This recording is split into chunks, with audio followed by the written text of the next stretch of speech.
Sides नहीं, कोई perspective नहीं। दर्द, दहशत, हालात की संगीनी समझने के लिए आपको किसी साइड की, किसी पर्सपेक्टिव की नहीं, सिर्फ इंसान होने की ज़रूरत है। इस वीडियो में जो दहशत और दर्द है, जो बच्चे के आंसू हैं, वो बताते हैं कि किस तरह से ये जो पिछले कुछ रोज़ से झड़पें जारी हैं, जिसकी इंतहा तब हुई जब कल एक फ़लस्तीनी अस्पताल के ऊपर बमबारी हुई, जिससे बताया जा रहा है कि 500 से ज़ायद फ़लस्तीनी शहीद हुए हैं। और ये बड़ा मुहतात अंदाज़ा है, क्योंकि ऑफ कोर्स इतनी बड़े पैमाने पर तबाही है कि ये अभी तखमीना भी नहीं सही तौर पर लगाया जा सकता कि कितनी ज़्यादा इंसानी जानों का ज़िया हो रहा है। लेकिन कल रात जो हुआ उसने तमाम हदें पार कर दी हैं। जंग के भी कुछ उसूल होते हैं, लेकिन इसराइल की तरफ से एक अस्पताल को निशाना बनाकर बहुत ही सूरत हाल को गंभीर बना दिया गया है। हुआ कुछ यूँ कि गुज़श्ता रात एक फ़लस्तीनी अस्पताल को निशाना बनाया गया। इससे मुतल्लिक जैसे ये हमला हुआ तो पहले तो इसराइली वज़ीर आज़म के तर्जुमान हैं, डिजिटल मीडिया के तर्जुमान, उन्होंने एक ट्वीट किया एक्स के ऊपर और उन्होंने ये कहा कि इस अस्पताल में क्योंकि इस्लामी जिहाद के दहशतगर्द छुपे हुए थे तो इसको इसराइली फोर्सेस ने निशाना बनाया है। लेकिन जब आलमी दुनिया की तरफ से बड़ा शदीद रद्द-ए-अमल आया तो फिर तर्जुमान ने अपनी ट्वीट डिलीट करके उसके ऊपर एक और वजाहतें अपनी तौजीहात पेश करना शुरू कर दी और ये नैरेटिव अपनाया कि ये इसराइली फोर्सेस की तरफ से नहीं हुआ, वो गुमराह हो गए थे कुछ न्यूज़ जो आउटलेट्स हैं उनकी ख़बरें देखकर, बल्कि ये तो दरअसल इस्लामी जिहाद का ही कोई मिसफायर्ड रॉकेट था जो कि फ़लस्तीनी अस्पताल को लग गया और फिर उन्होंने माजरत भी की। बहरहाल ये जो सब कुछ हो रहा है ये इंतहाई तशवीशनाक और कल रात के बाद तो बहुत से सवालात खड़े हो गए हैं। सिचुएशन ये है कि फ़लस्तीनी इस झड़प के दौरान 7 रोज़, 8 रोज़, 10 रोज़, 11 रोज़ में 3500 से ज़ायद शहीद हो चुके हैं। अगेन मुहतात अंदाज़ा 12,000, 13,000 बताया जा रहा है जो कि ज़ख्मी हैं और इतनी शदीद तबाही है जो आप ये मनाज़िर में अपने सामने देख भी सकते हैं। इसराइल में इस वक्त बाइडन अमरीकी सदर मौजूद हैं और उनके दौरे को बड़ा क्लोजली वॉच किया जा रहा है क्योंकि इस सारे कॉन्फ्लिक्ट में बाइडन का किरदार क्या होगा इसके ऊपर बहुत सारे सवालात हैं। बाइडन आए तो इसराइल में, लेकिन उन्होंने मुलाकातें करनी थी मिस्री सदर से भी, उन्होंने उर्दन के शाह अब्दुल्ला से भी मुलाकात करनी थी, उन्होंने महमूद अब्बास से भी मुलाकात करनी थी, लेकिन इस अस्पताल पर हमले के बाद ये सारी मुलाकातें जो तीनों रहनुमा हैं उन्होंने मनसूख कर दी और अब बाइडन इसराइल में मौजूद हैं और प्रेस कॉन्फ्रेंसेस कर रहे हैं और वो भी कंडेम तो कर रहे हैं इस हमले को, लेकिन ये भी साथ साथ कहते हैं कि ये जो कॉन्फ्लिक्ट है उसके अंदर अमेरिका की सपोर्ट इसराइल को हासिल है। और अगेन इस वक्त OIC का इजलास भी जारी है, ये देखना ज़रूरी होगा मीडिएशन के लिए क्या हो रहा है, क्या एफर्ट्स हो रही हैं कि सूरत हाल को कंट्रोल किया जा सके। लेकिन एक ख़दशा ज़रूर है जिसके ऊपर हमने अपना सवाल उठाया है बुनियादी तौर पर कि ये जो झड़प है, ये जो तनाज़ा है, ये जो इसराइली जारहियत है, क्या इसकी वजह से दुनिया आलमी जंग की तरफ बढ़ सकती है? अपनी तज्ज़ियाकारों के सामने हमने यही सवाल रखा है और हमें पैनल पर ज्वाइन करें हमारे रेगुलर पैनलिस्ट इरशाद भट्टी साहब, एजाज सैयद साहब, सुहेल वड़ायत साहब और शहजाद इकबाल साहब भी हमारे साथ होंगे। लेकिन सबसे पहले ऑन ग्राउंड क्या सूरत हाल है वो जानते हैं। हमारे नुमाइंदे अली इमरान सैयद इस वक्त बैरूत लबनान में मौजूद हैं और वहाँ से हमें रिपोर्ट करेंगे कि जो बॉर्डर्स हैं ना सिर्फ, बल्कि जो इलाके में पूरा का पूरा इस वक्त सूरत हाल है उससे मुतल्लिक उनके पास क्या अपडेट्स हैं। जी इमरान। जी, बैरूत के जुनूबी इलाके दाहिया में, मशहूर इलाके दाहिया में अब से कुछ देर पहले हिज़्बुल्लाह की जानिब से मुज़ाहरा किया गया है जो गाज़ा में अटैक हुआ था अस्पताल पे। तारीख़ में मिसाल नहीं मिलती बर्बरियत की इंतहा जो कल हुई उसके सिलसिले में बैरूत में मुख्तलिफ मुज़ाहरे हुए, मुख्तलिफ रैलीज़ हुई, बहुत तवील रैलीज़ हुई और उसके बाद आज दाहिया में भी मुज़ाहरा हुआ है जिसमें बड़ी तादाद में नौजवान, बड़ी तादाद में बच्चे और दीगर अफराद जो है वो शरीक हुए हैं।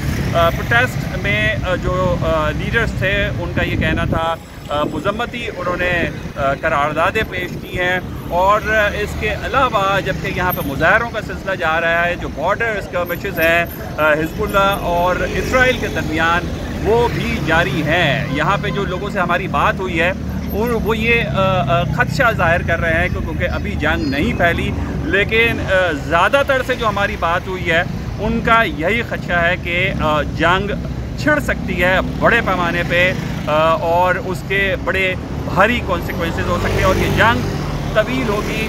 ज़्यादातर अफराद की ये राय है, जबकि कुछ का ये कहना है कि वो अमन को प्रेफर करते हैं। जी बहुत शुक्रिया अली इमरान सैयद हमें रिपोर्ट करने के लिए। बड़ी तशवीशनाक सूरत हाल, और जिस तरह बता रहे हैं हमें अली भी के मुख्तलिफ गाहे गाहे मुजाहरे होते हैं और ख़ासकर इन्होंने शिद्दत पकड़ी है दुनिया भर में। इन मुजाहरों ने कल के जो फ़लस्तीनी अस्पताल के ऊपर हमला हुआ है उसके बाद बट ये जो खदशा जाहिर किया जा रहा है बहुत से लोगों की तरफ से कि जंग छिड़ सकती है, इसके रेप्रिकॉशंस क्या हो सकते हैं और हमारे तजियाकार इसके ऊपर क्या राय रखते हैं, ये सवाल हम अपने पैनलिस्ट से जानना चाहेंगे। एजाज़, सबसे पहले आपकी राय जानना चाहूँगी, कितने आपको इम्कानात लगते हैं इस खदशे के या इस पॉसिबिलिटी के कि इस झड़प की वजह से, इस जंग की वजह से और ख़ासकर कल रात के हालात की वजह से एक फुल ब्लोन वर्ल्ड वॉर हो सकती है? अलीना, बतौर तालिब इल्म ये जो सारी सूरत हाल है इसको मैं भी फॉलो कर रहा हूँ और चूँकि हम जिस खत्ते में रहते हैं यहाँ पर दहशत गर्दी के ख़िलाफ़ आलमी जंग जो है वो लड़ी गई है और उससे पहले सोवियत जंग भी लड़ी गई है जो कि एक ज़ाहिर दोनों चीज़ों के ग्लोबल इम्पैक्ट्स थे।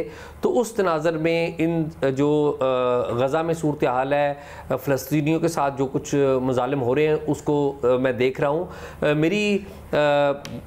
मेरी हम्बल राय के मुताबिक ये जो सूरत हाल गज़ा में पैदा हो रही है या फ़लस्तीनियों के साथ जो कुछ हो रहा है वहाँ पर, जिसकी मिसाल माजी में नहीं मिलती, जिस तरीके से इसराइल जो कुछ कर रहा है, घरों पे, निहत्ते शहरियों पे अटैक हुआ है, हॉस्पिटल पे, कोई मिसाल नहीं मिलती इसकी। लेकिन एट द सेम टाइम मैं अलीना आपको बताऊं कि ये आलमी जंग मैं इसे नहीं देख बदलते हुए, ताहम इसके इम्प्लीकेशन जो इसके असरात हैं वो आलमी ज़रूर है। मिसाल के तौर पे तेल की जो पैदावार है, तेल की जो कीमतें हैं वो आलमी मंडियों में, आपको पता है यूक्रेन जंग की वजह से पहले ही बढ़ी हुई थी, अब इस जंग ने एक और कॉन्फ्लिक्ट का इजाफा किया है आलमी सतह पर। तो तेल की सूरत हाल और जो आलमी जो कारोबारी जो इंडेक्सेस हैं उनके ऊपर बुरा मनफी असर ज़रूर पड़ेगा, माशी असरात मनफी पड़ेंगे ज़रूर पूरी दुनिया के ऊपर, लेकिन आलमी जंग नहीं होगी। उसकी वजह क्या है?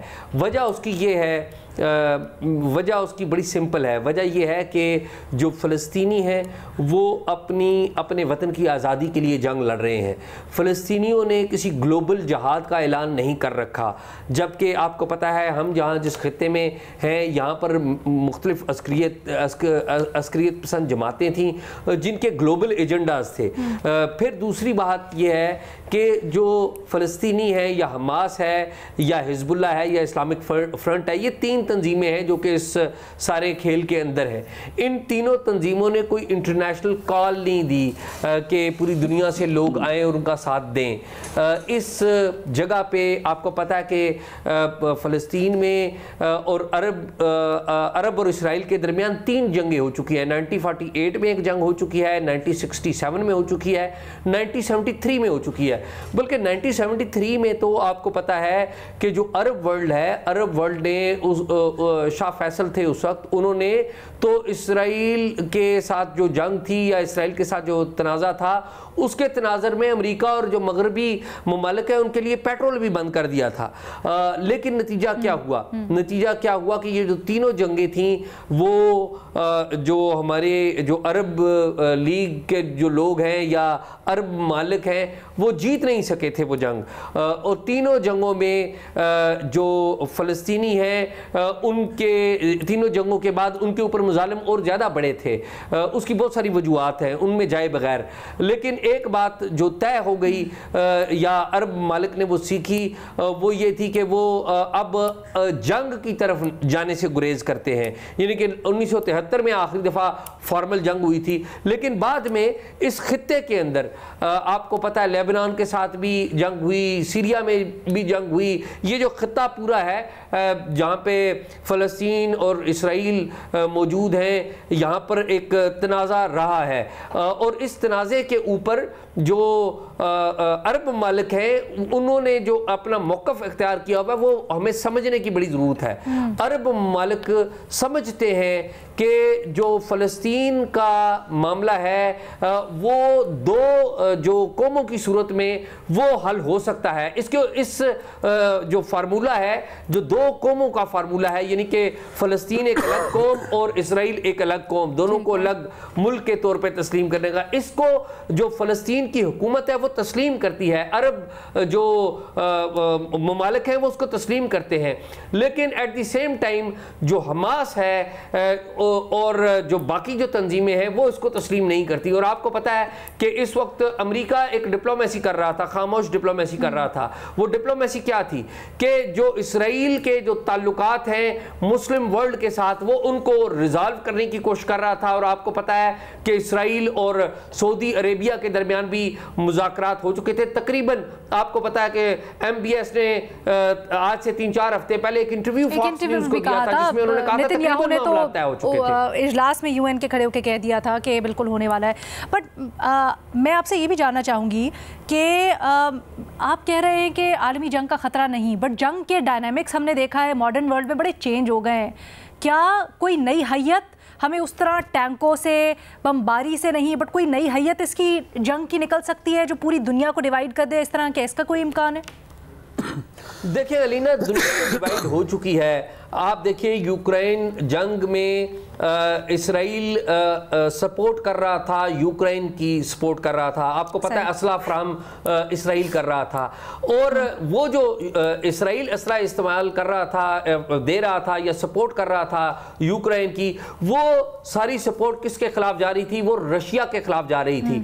अब ये जो तनाज़ा आया है आप देख लीजिए, उसमें रूस के जो सदर पुतिन है, पुतिन जो है वो हमायत कर रहे हैं इस सारे मामले में, फ़लस्तीनियों की हमायत कर रहे हैं, ईरान की हमायत कर रहे हैं। और आप देखिए कि उसके ऊपर जो रूसी सदर है पुतिन, उसके ऊपर मगरबी मीडिया ने भी बड़ी तनकीद की कि जो 7 अक्टूबर का जो हमला था उसके ऊपर जो पुतिन है या क्रेमलिन रूस है उसने उसकी मजम्मत नहीं की, बल्कि उस पर कंसर्न शो किया। तो मामला यह है कि डिवाइड हो चुकी है दुनिया, और इसकी डिवीजन में जो यूक्रेन जंग है उसने एक बुनियादी रोल प्ले किया है। और डिवीजन वही पुरानी है कि बड़ी ताकतें, यानी कि आप देखें एक तरफ पूरा यूरोप खड़ा है, अमेरिका खड़ा है, और दूसरी तरफ आपका पॉइंट आ गया। मैं चाहती हूँ इसको जरा डिस्कशन की तरह हम आगे बढ़ाएं, क्योंकि अमेरिकी सदर भी वहां पर मौजूद है, उनका दौरा भी आगे जाके हम डिस्कस करेंगे। सोहेल साहब, जो तनाज़ा है इसराइल और फ़लस्तीन का, जिसमें हम देख रहे हैं गुज़श्ता रात जो बमबारी हुई है अस्पताल के ऊपर इसराइल की तरफ से, उसने तो हालात शदीद ख़राब कर दी हैं। अब दुनिया सोच रही है कि इसका रद्द-ए-अमल किस तरह से क्या हो सकता है।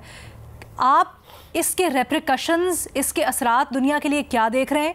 क्या एक इंतहा ये भी हो सकती है कि दुनिया वर्ल्ड वॉर की तरफ बढ़े?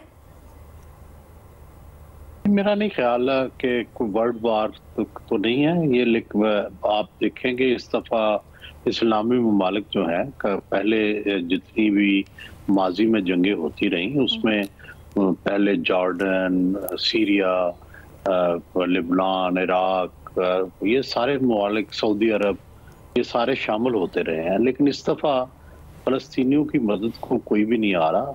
ये ठीक है कि सारे मज़ालिम की मजम्मत कर रहे हैं, लेकिन शायद ईरान के अलावा अमली जो सपोर्ट है, प्रैक्टिकल सपोर्ट, वो कोई नहीं कर रहा। और अब जो है लोगों का के जहन जो है वो बदल चुका है। पहले ये समझा जाता था एक वक्त में कि ये जो आज़ादी की जंग है इसमें आर्म्स का इस्तेमाल करना जो है इसको जायज़ समझा जाता था। चुनाचे जब PLO ने तैयारे भी अगवा किए तो उस वक्त भी उसको आज़ादी की जंग ही तस्वर किया जाता था। लेकिन 9/11 के बाद से जो दुनिया बदली है उसमें जो भी आर्म स्ट्रगल करता है या इस तरह की जिस तरह हमास कार्रवाइयाँ करती हैं, इसके बारे में आज की दुनिया में बड़ी रिजर्वेशन है। ये दुरुस्त है कि फ़लस्तीनी मजलूम है, लेकिन दूसरी तरफ जो इस तरह की कार्रवाइयाँ होती हैं तो उसको आलमी जो मदद है, खासकर पहले यूरोप से, फ्रांस से और यूरोप से आवाज़ें उठती थी फ़लस्तीन के हक में, लेकिन अब वो उसमें इतनी शिद्दत नहीं है। तो मेरा ये ख्याल है कि वो अब जो इनको स्ट्रेटजी बदलनी पड़ेगी। एक तो मुस्लिम ममालिक जो हैं वो सारे चाहते हैं कि इजराइल के साथ, ज़्यादातर वो चाहते हैं कि इजराइल के साथ तजारती तल्लुकात बहाल किए जाएं और जो पुरानी मुखासमत थी उस पर कमी की जाए। चुनाचे फ़लस्तीनियों की जो हमायत थी बराह रास्त उसमें फ़र्क पड़ा। दूसरा यह है कि फ़लस्तीनियों के जो दो ग्रुप हैं, एक ज़ाहिर PLO है, दूसरा हमास है, इनकी जो नुक्ता नज़र में फ़र्क है वो भी बड़ा नुमाया है। मसलन PLO जो है वो 2 नेशंस जो है पॉलिसी जिसके ऊपर ओस्लो मुज़ाकरात के नतीजे में तय हुआ था, अगरचे वो भी मुकम्मल, लेकिन उस पर भी उसके ऊपर भी आज तक मुकम्मल इम्प्लीमेंट नहीं हुआ। लेकिन मेरा ये ख्याल है कि अब भी जो PLO की जो स्ट्रेटजी है हमें उसका साथ देना चाहिए और कोशिश करनी चाहिए कि जो सेटलमेंट है उसकी तरफ जाया जाए और इजराइल को ये समझाया जाए कि ठीक है आपको भी प्रॉब्लम्स हैं और मिलिटेंसी के, ये कौन समझाएगा? गुंजाइश इस वक्त इस समझाने की कितनी है, इसको हम आगे जाके डिस्कस करते हैं। एक मुझे छोटी सी ब्रेक की इजाज़त दीजिएगा, उसके बाद वापस आते हैं। शाद भट्टी साहब और शहजाद इकबाल साहब का भी कमेंट जानेंगे अपने बुनियादी सवाल से मुतालिक।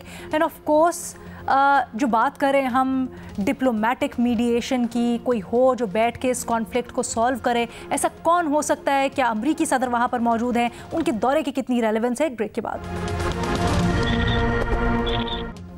हमें पूछ रहे हैं कि इसराइल फ़लस्तीन में जो जंग जारी है क्या ये शक्ल इख्तियार कर सकती है कि इसकी वजह से एक आलमी जंग छिड़ जाए? शहजाद, आपकी राय जानना चाहूँगी। जी बहुत शुक्रिया अलीना। कल जो हमला हुआ है वाकई वो एक वहशी बर्बरियत थी, और वैसे तो हम ये सारे विजुअल्स देख रहे थे कि जो 3-3.5 हज़ार अमवात हुई हैं, जो लोग शहीद हुए हैं, उसमें एक बड़ी तादाद बच्चों की है, ख़वातीन की है। लेकिन एक अस्पताल पे मिसाइल गिराना, वहाँ पे 500 अमवात हो जाना, मेरे ख्याल से ये उस तरह के विजुअल्स हैं या उस तरह की ख़बरें जो कि हम जंगों में भी नहीं सुनते। और यकीनन जब आप ये विजुअल्स देखते हैं, बच्चों की ख़ास तौर पर तस्वीर देखते हैं, आपका दिल खून के आंसू होता है। अच्छी बात है कि कंडेमनेशंस आई हैं, अमेरिका ने भी किया, फ्रांस ने भी किया, लेकिन मेरे ख्याल से हम लोग जज्बात में बहुत आगे चले गए हैं ये सवाल रख के कि क्या एक आलमी जंग छिड़ सकती है। मुझे तो इस बात का ना कोई इम्कान नज़र आता है, ना मुझे ये सवाल फ्रैंकली समझ आता है। मतलब ज़रा वर्ल्ड वॉर 2 पे आप चले जाएं, जो आखिरी आलमी जंग हुई थी, उसके डायनेमिक्स देख लें और आज के हालात देख लें। मतलब उस वक्त जो है यूरोप पूरा डिवाइडेड था, जर्मनी ने पोलैंड पर अटैक किया, फिर फ्रांस और बरतानिया आके मिले, 2 साल बाद अमेरिका उस जंग में एंटर हुआ।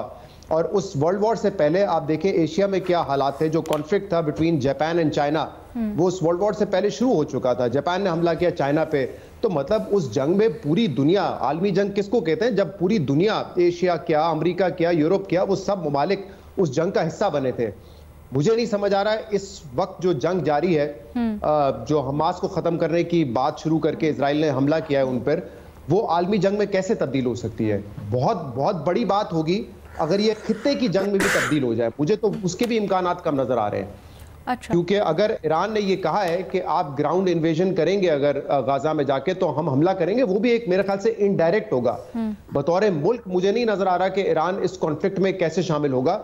इनडायरेक्टली जैसे वो सपोर्ट कर सकते हैं हमास को, या करते आए हैं, या हिजबुल्लाह को, उस जरिए हो सकता है। इसलिए मुझे आलमी जंग तो बहुत दूर की बात है, मुझे खित्ते की जंग भी छिड़ती हुई नहीं नजर आ रही। और जरा मुझे बताइए, जब हम ये सवाल करते हैं कि क्या आलमी जंग हो सकती है, तो क्या हमारे पास, क्या ज्योग्राफियाई तौर पे क्या हम देख रहे हैं कि क्या गाजा में जो इस वक्त हो रहा है, जो मुल्क इस वक्त कंडेम कर रहे हैं, क्या वो खड़े हो जाएंगे इजराइल और अमेरिका के खिलाफ, या यूरोप में से कुछ ममालिक खड़े हो जाएंगे? जैसे हमने देखा यूक्रेन में पूरा यूरोप, अमेरिका साथ है और रूस के खिलाफ वो लड़ रहे हैं। क्या हम ये देख रहे हैं कि यूरोप डिवाइड हो जाएगा, अमेरिका के खिलाफ खड़ा हो जाएगा, या हम ये कहना चाह रहे हैं कि मुस्लिम दुनिया एक होकर दूसरी तरफ वो अमेरिका और इजराइल और यूरोपियन कंट्रीज के मुकाबले में खड़ी हो जाएंगी?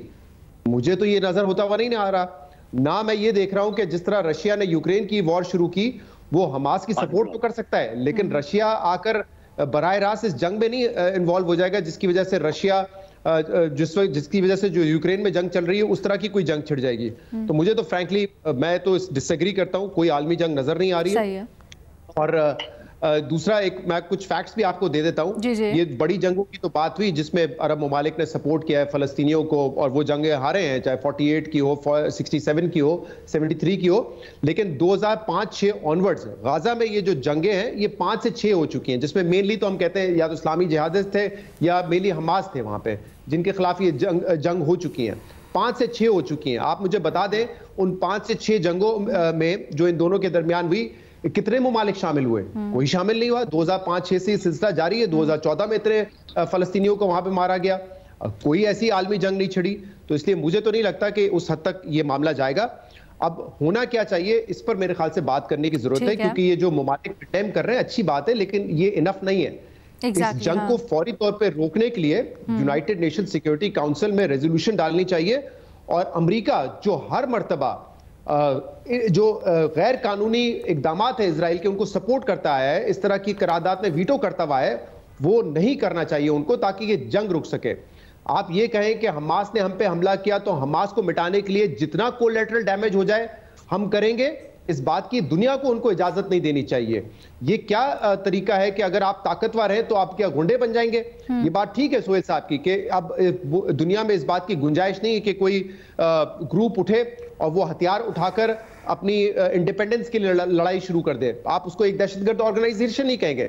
हमास की सपोर्ट करने का, फलस्तीनियों की सपोर्ट करने का ये मतलब नहीं है कि आप हमास को सपोर्ट कर रहे हैं। ये दो अलग अलग बातें हैं। अभी रिसेंट एक सर्वे भी ये बताता था कि तमाम जो फलस्तीनी है वो भी जरूरी नहीं कि हमास को सपोर्ट करते हैं, उनके तरीकेकार को सपोर्ट करते हैं। और यहां पर भी जैसे बात हुई कि पीएलओ का कोई और ऑब्जेक्टिव है, उनका नजरिया मुख्तलिफ है, हमास का मुख्तलिफ है, लेकिन हमास को मिटाने के लिए अगर आप ये कहें कि हम कोलैटरल डैमेज करेंगे, हम बच्चों को मारेंगे, इस चीज की इजाजत नहीं होनी चाहिए। लेकिन बदकिस्मती से है इस वक्त अमेरिका जिसके साथ खड़ा हो जाता है, तो वो आप इराक में एग्जैक्टली यही मसला है। शहजाद, भट्टी साहब को जरा इजाजत देते हैं पहले सवाल पर बात करने की। भट्टी साहब, बुनियादी सवाल के ऊपर अगर आप मुख्तसरन बात कर लें तो।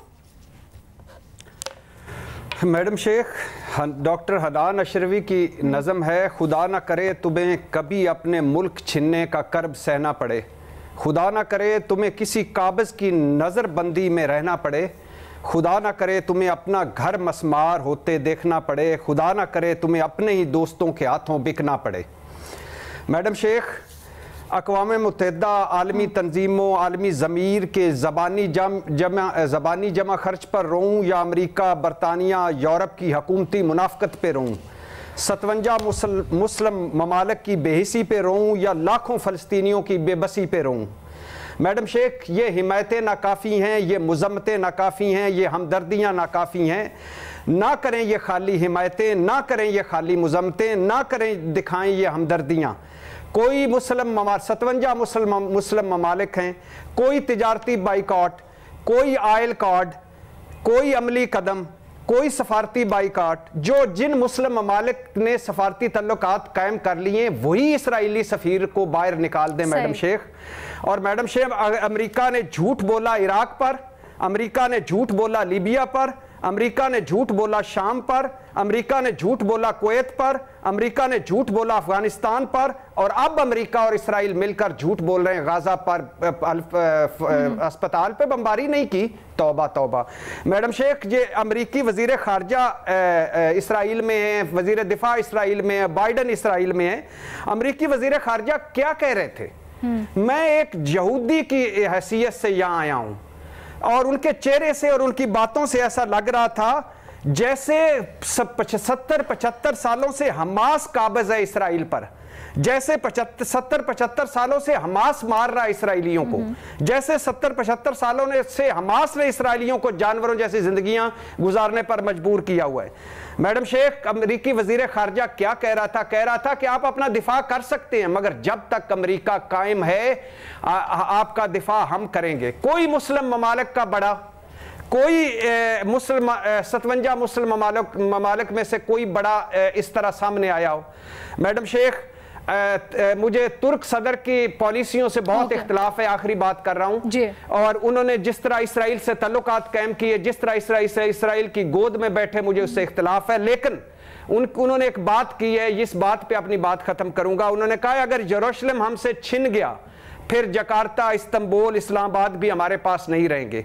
अगर जकार्ता, इस्तांबुल, इस्लामाबाद हमारे पास नहीं रहेंगे तो फिर मक्का मदीना भी हमारे पास नहीं रहेंगे। लेकिन प्रैक्टिकली हो क्या सकता है? मुझे ब्रेक लेने की इजाजत दीजिएगा। एक सिर्फ बात कर लीजिए प्लीज, एक बात कर लेने दीजिए। अगर 1.5 अरब मुसलमान आज वो कह रहे हैं कि आसमान की तरफ मुंह करके अबाबीलों के मुंतजिर हैं कि वो एक छोटे से इसराइल से हमें बचाएं, याद रखो अगर अबाबीलें आई तो आज वो इसराइल पर नहीं मुसलमानों पर पत्थर बरसाएंगी। मैडम शेख, ये मफादात की दुनिया है, यहाँ कहाँ कोई फ़लस्तीनियों को देखेगा, यहाँ कहाँ कोई उन बेयारो मददगार exactly यही जानना चाह रही हूँ कि अब जब ना गैस है, ना पानी है, ना खुराक है, ना अस्पताल है। इस मामले में मीडिएशन के लिए कौन किरदार अदा कर सकता है? एक छोटी सी ब्रेक की इजाज़त दीजिएगा, उसके बाद अपने तज्जियाकारों से यही पूछेंगे। अमेरिकी सदर बाइडेन इस वक्त इसराइल में मौजूद हैं। उनके दौरे की क्या अहमियत है और हासिल क्या हो सकता है, अपने तज्जियाकारों से क्विकली ये जानेंगे। एजाज़, आपकी राय सबसे पहले जानना चाहूँगी, क्योंकि एक पहलू इसका ये भी दिया जा रहा है कि जब ब्लिंकन और ऑस्टिन मौजूद थे तो वो ह्यूमैनिटेरियन एड जो कि बंद हो गई है गज़ा को मिलनी, फ़लस्तीनियों को मिलनी, उसके लिए कुछ नेगोशिएशंस कर रहे थे और इसराइल को कह रहे थे कम से कम जाने दो वहाँ पर, कुछ तो रास्ते खोलो। तो क्या आपको लगता है कि इस लू में कुछ मदद हो सकती है बाइडेन के वहाँ होने से?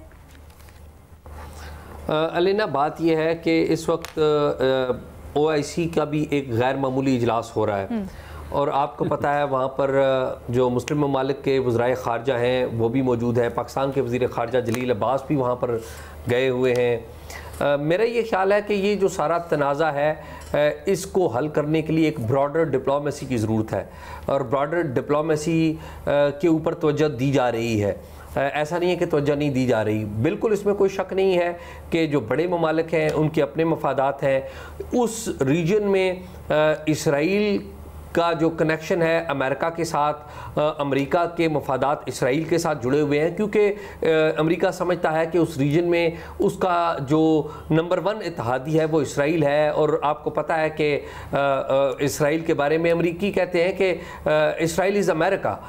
उसकी वजह ये नहीं है कि आम तौर पे हम लोग ये तसव्वुर करते हैं कि जी जो यहूदी लॉबी है उसने कोई कब्ज़ा कर लिया हुआ है मईशत के ऊपर, अमरीकी मईशत पे। उसकी वजह ये नहीं है, उसकी बुनियादी वजह यह है कि अमेरिका बहुत से हवालों से ये समझता है कि अमेरिका और इसराइल एक जैसे हैं। सबसे पहली वजह आपको पता है कि वो ये समझते हैं अमेरिकी भी कि अमेरिकी ख़ुद बाहर से आए थे और उन्होंने मकामी जो अमेरिकन थे, जो लैटिन अमेरिकन जिनको कहा जाता है, उनको भगाया था और उन्होंने आके कब्ज़ा किया था। और यही उसूल, इसी उसूल के तहत जो इजरायली भी हैं ये भी बाहर से आए थे और इन्होंने मिडिल ईस्ट के ऊपर अपना कंट्रोल रखने के लिए इसराइल बड़ा अहम है अमेरिका के लिए। बट मुझे ये बताइएगा, जब आप ब्रॉडर डिप्लोमेसी कहते हैं तो इससे आपकी क्या मुराद है, ये किस तरह से हो सकती है? देखिए, ब्रॉडर डिप्लोमेसी में एक दो बातें बड़ी क्लियर होनी चाहिए। पूरी जो मुस्लिम वर्ल्ड है, OIC ममालिक जो हैं वो किस बात पे मुत्तफिक थे और ख़ुद फ़लस्तीन की जो हुकूमत है वो भी जो 2 नेशन सॉल्यूशन था उसके ऊपर मुत्तफिक थी। क्या इसके ऊपर बाकी जो दुनिया है वो भी मुत्तफिक थी? बिल्कुल, वो बाकी लोग भी मुत्तफिक थे।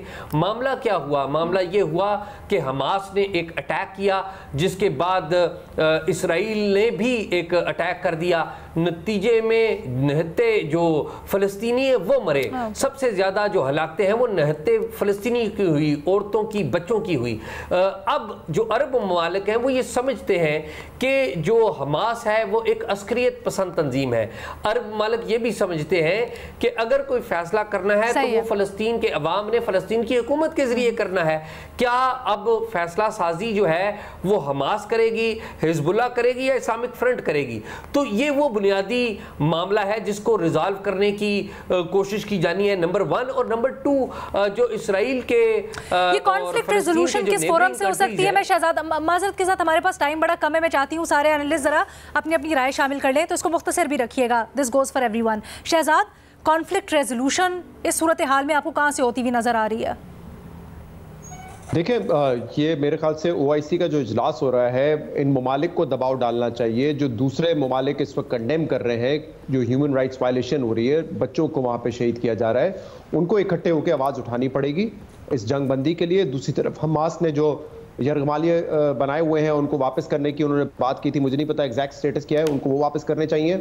और इस जंग को ख़त्म करने के लिए, बंद करने के लिए फ़िलहाल फौरी तौर पर जो अपना किरदार अदा कर सकते हैं उसमें करने चाहिए। जैसे मैंने अपने पहले जवाब में कहा, यूनाइटेड नेशन सिक्योरिटी काउंसिल में इस मामले को लेके जाएं और वहाँ पे अमेरिका को चाहिए, जो कि नामुमकिन नज़र आता है फ़िलहाल तो, क्योंकि अमेरिका पे तो इस वक्त ये दबाव है कि उनके जो डिप्लोमेट्स दुनिया भर में हैं वो एस्केलेशन कम करने की बात ना करें, वो जंग को कम करने की बात ना करें। वहाँ पे तो ये दबाव है। तो इन हालात में तो बड़ा मुश्किल नज़र आता है कि कोई ऐसी रेजोल्यूशन आए और अमेरिका उसको वीटो ना करे। बट यही मेरे ख्याल से फ़िलहाल तरीका नज़र आता है। लेकिन जो सवाल था चाइना रशिया का कैसे आप देख रहे हैं केदार? देखिए, रशिया तो ऑब्वियसली कहा जाता है कि इनडायरेक्टली सपोर्ट करता रहा है हमास को भी, जैसे कि ईरान पे इल्ज़ाम लगता है कि वहाँ से भी पैसे दिए जाते हैं, कतर पे ये एलिगेशन लगती है कि वो पैसे उनकी तरफ से पैसे दिए जाते हैं। तो मेरे ख्याल से उनका तो ये रोल रहा है। मुझे नहीं लगता कि जंग बंदी में कोई रशिया आके बहुत बड़ा रोल प्ले करेगा। ठीक है, सुहेल वड़ाई साहब, आप बाइडन का दौरा इसराइल, इस वक्त इसराइल में मौजूद होना क्या हासिल कर सकते हैं, इससे किस तरह देखते हैं? देखिए, जाहिर है अमेरिका के अंदर बड़ी एक बासर यहूदी लॉबी जो है मौजूद है, और जो अब जब भी इसराइल के साथ कोई जंग होती है किसी की भी, तो अमेरिकन प्रेसिडेंट जो भी हो उसको साथ देना पड़ता है जाके इसराइल का और ज्यूज का। लेकिन जो है अमेरिकन जो है उनको ये भी पता है कि ये जो एकतरफा और ब्लाइंड सपोर्ट है इससे उन्हें कुछ मिलेगा नहीं, इसलिए वो जब भी जाते हैं थोड़ी सी कोशिश करते हैं कि उनसे इजराइल से भी थोड़ी सी गुंजाइश हासिल करें। लेकिन क्या इस वक्त वो गुंजाइश हासिल कर सकेंगे, मुझे बड़ा मुश्किल लगता है। एक तो जो नेतन्याहू है वो भी एक यूं समझिए कि एक्सट्रीमिस्ट है, और उन्होंने हमेशा पीस की जो एफर्ट है उसको नुकसान पहुंचाया है। उन्होंने हमेशा नई बस्तियों की बात की है, आबादकारी की है, फलस्तीनियों को ख़त्म करने की कोशिश की है। तो बुनियादी बात तो यही है कि अल्टीमेटली इनको, और सर इससे ओआईसी का भी इजलास जारी है, आप उससे कितने होपफुल हैं? क्या इस्लामी ममालिक मिलकर कुछ कर सकते हैं या क्या करना चाहिए? आपकी तजवीज़ बता दें। इस्लामी ममालिक तो मेरा ख्याल एक करारदाद ही पास कर देंगे या, लेकिन अक़वाम मुत्तहिदा में मेरा ख्याल है कोई मुअस्सर जो है तो कम से कम ये 57 ग्रुप इकट्ठे होकर कोई रेजोल्यूशन ही मूव कर दें तो उसका कोई फ़ायदा हो जाएगा। बट रेजोल्यूशंस मूव की गई, शहजाद ने भी उसकी तरफ इशारा किया, उसका कुछ हासिल वसूल नहीं हुआ। पहले रेजोल्यूशन अक़वाम मुत्तहिदा में ये रेज किया जाए तो आपको लैटिन अमेरिका से, अफ्रीका से और यूरोप से भी कहीं ना कहीं थोड़ी मदद मिल जाएगी जंग बंदी के लिए। तो मेरा ख्याल है वही करना चाहिए, यही रास्ता। आपको लगता है कि इस वक्त यही रास्ता है? इरशाद भट्टी साहब। मैडम शेख, इस्लामी मुल्कों ने, ओआईसी ने, 57 इस्लामी मुल्कों ने बद्दुआएं देनी हैं और वो इज्तमाई तौर पर बद्दुआएं दे रहे हैं और तब तक देते रहेंगे जब तक आखिरी फ़लस्तीनी ज़िंदा है। बद्दुआएं देने में ये शेर हैं। और मैडम शेख, ये अबाबीलों के मुंतज़िर हैं, जैसे तुर्क सदर ने कहा कि वो आएंगी और इसराइल पर बरसाएंगी, इसराइल तबाह हो जाएगा। ना कुछ ओआईसी ने करना है, ना कुछ मुस्लिम ममालिक ने करना है, ना ने दुनिया ने कुछ करना है। बाइडन इसराइल में है मैडम शेख, वो कह रहा है कि इसराइल के साथ मैं चट्टान की तरह खड़ा हूँ। इसराइली वजीर खारजा कह रहा है मैं बहैसियत यहूदी आया हूँ। अमेरिका कह रहा है कि हम तुम्हारे दिफा के लिए, जब तक हम जिंदा हैं तुम्हें अपना दिफा करने की ज़रूरत नहीं है। ये कोई फ़लस्तीन में नहीं बैठे हुए कि इनको बड़ा दर्द आया हुआ है। ये मारते रहेंगे, शहीद करते रहेंगे, जब इनका जी भर जाएगा, इनका मकसद पूरा हो जाएगा तब ये छोड़ देंगे। और तब जब तक नहीं होगा तब तक इसराइल जो है नस्ल कुशी करेगा फ़लस्तीनियों की और कत्ले आम करेगा। मैडम शेख, ठीक है, कुछ भी किसी ने नहीं करना, ना रूस ने, ना चीन ने, ना हमने, ना किसी ने। ये आखिर में याद दिलाता जाऊं कि 1940 में कायदे आज़म ने 2 करारदादें मंजूर कराई थी, एक अलहदा मुल्क पाकिस्तान के लिए, दूसरी फ़लस्तीनियों से इज़ारे यकजहती के लिए। और पाकिस्तान के पहले वज़ीर ख़ारजा जो थे उनको अक़वाम मुत्तहिदा में फ़लस्तीन का डिफेक्टिव वज़ीर ख़ारजा कहा जाता था। मैडम शेख, आज फ़लस्तीनी अकेले हैं, कोई बात नहीं, इन सारे मुस्लिम ममालिक से एक ऊपर की अदालत है, वहाँ पूछा जाएगा, इन बच्चों का हिसाब लिया जाएगा कि आप उस वक्त नरम गद्दों पे सोया करते थे, आप उस वक्त मौजें कर रहे थे, ज़बानी जमा खर्च कर रहे थे, और आपके मुसलमान भाई इस तरह कत्लेआम हो रहे थे, बच्चे मर रहे थे, शहीद हो रहे थे, और आप क्या कर रहे थे, ये पूछा जाएगा। इस दुनिया में तो किसी ने फ़लस्तीन के साथ खड़े नहीं होना, लेकिन उस दुनिया में फ़लस्तीनी जब खड़े होंगे तो इनको लग पता जाएगा। ठीक है जी, हमारे तजियाकारों की आपने राय जानी। आज के प्रोग्राम से इतना ही, इजाज़त दीजिएगा, अल्लाह हाफ़िज़।